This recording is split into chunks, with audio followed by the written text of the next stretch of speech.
विवश छु म, समय पर्खिन होइन, म तयार छु, सामना गर्न तयार छु।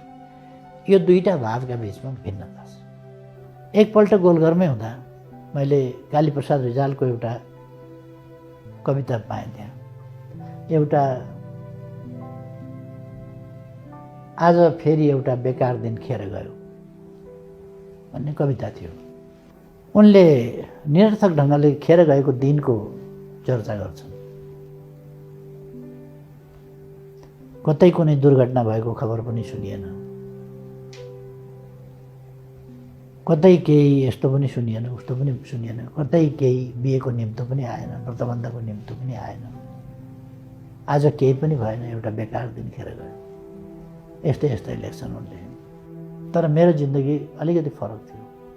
सबभन्दा सायद बेकार दिन त मेरै थियो होला।